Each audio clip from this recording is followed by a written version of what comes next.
چې د خپل فکر د ښایسته پیغور جامې واغوندي ډېره مزه کړي چې سړی د اور جامې واغوندي او د اختر ورځ وي ویم چې ټول جهان ته اور ورته کم د اختر ورځ وي ویم چې ټول جهان ته اور ورته کم چې یو ماشوم لغړ سوغړ وي او نور جامې واغوندي او خدایا که اوړی دی خو ته واورې راووروه خدایا که اوړی دی خو ته واورې راووروه که دغه خلک د یخنۍ په زور جامې واغوندي او اوسنو جونو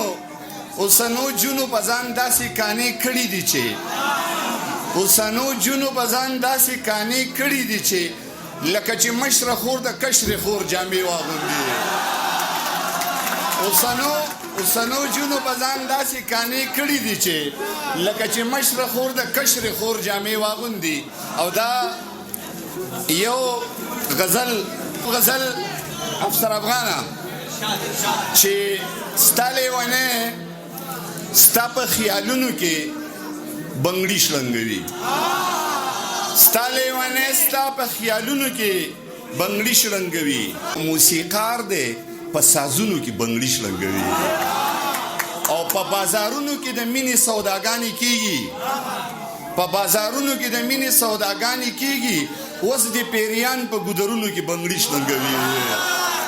په بازارونو کې د مینې سوداګانې کیږي اوس د پیریان په ګودرونو کې بنګړي شلنګوي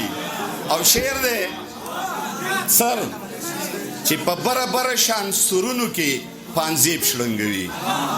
په بره شان سرونو کې پانزیب شلنګوي په ښکته شان سرونو کې بنګړي شلنګوي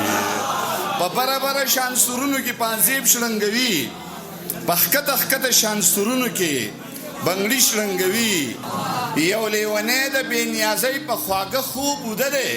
یو لیونی په غوږونو کې بنګړي شلنګوي یو لیونی د بې نیازۍ په خواږه خوب وده دی یو لیونی په غوږونو کې بنګړي شلنګوي او چې د شاکر سره شعر واورئ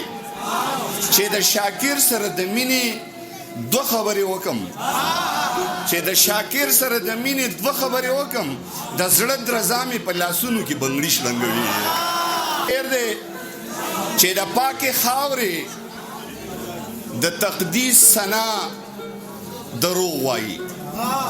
د پاکې خاورې د تقدیس ثنا دروغ وایي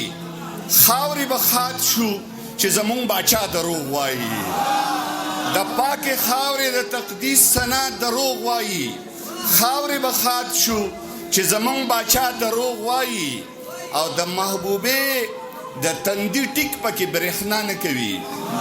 د محبوبې د تندي ټیک پکې برېښنا نه کوي د نننۍ شپې د سپوږمۍ رڼا دروغ وایي د محبوبې د تندي ټیک پکې رڼا نه کوي د نننۍ شپې د سپوږمۍ رڼا دروغ وایي او د زړه درزای د نظر په ندامت کې ښکاري د زړه درزای د نظر په ندامت کې ښکاري چې یو ریښتونی سړی خامخا دروغ وایي د زړه درزای د نظر په ندامت کې ښکاري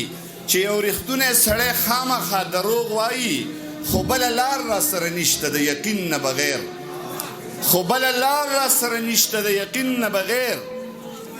نور پې پوهېږمه چې ښکلی بیا دروغ وایي خو بله لار را سره نشته د یقین نه بغیر نور پې پوهېږمه چې ښکلی بیا دروغ وایي او شعر دی نو په بازار کې دکاندار ولې رښتیا وایي چې په جومات کې په منبر مولا دروغ وایي نو په بازار کې دکاندار ولې رښتیا وایي چې په جومات کې په منبر مولا دروغ وایي او شاکر د مینې د الف ب نه هم نه دی خبر دی چې دا ځان ته مین وایي دا دروغ وایي ډېره زیاته مننه